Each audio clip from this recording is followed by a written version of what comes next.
Oke, assalamualaikum adik-adik. Ketemu lagi dengan kakak. Sekarang kita akan coba bahas mengenai kimia koloid ya.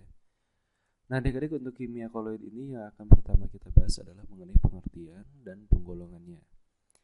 Nah, adik-adik, jika sering dengar mengenai kata koloid, nah koloid sendiri adalah suatu campuran. Pada dasarnya suatu campuran adik-adik ya, yang kelihatannya homogen, tetapi jika kita gunakan mikroskop ultra untuk mengamati lebih dalam lagi, ini ternyata masih dapat dibedakan antara terlarut dan pelarutnya adik-adik.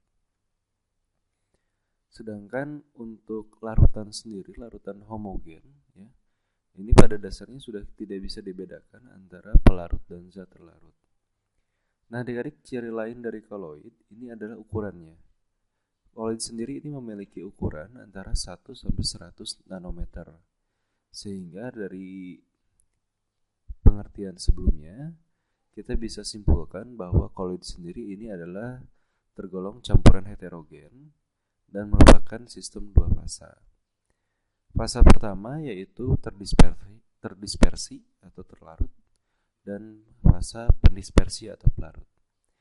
Nah, dari berdasarkan fasa terdispersi dan pendispersinya, ini koloid biasanya dibedakan menjadi 8 jenis. Yang pertama, jika fasa terdispersinya ini padat, kemudian pendispersinya gas, itu disebut aerosol padat adik-adik. Contohnya adalah debu, kemudian asap.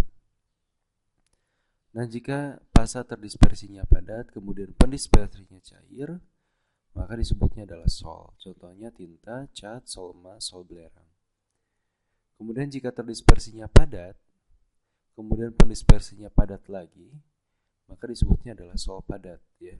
Contohnya adalah gelas berwarna dan intan hitam. Nah, kemudian adik-adik, jika cair dalam gas ya, maka kita sebut dengan aerosol cair, contohnya kabut. Kemudian jika cair dalam cair, ini disebutnya adalah emulsi, contohnya susu, minyak ikan, dan santan. Dan jika fasa terdispersinya cair di dalam fasa pendispersinya padat, maka disebutnya adalah emulsi padat. Ya, contohnya mutiara, jelly. Kemudian jika gas dalam cair kita sebut dengan buih, contohnya buih sabun.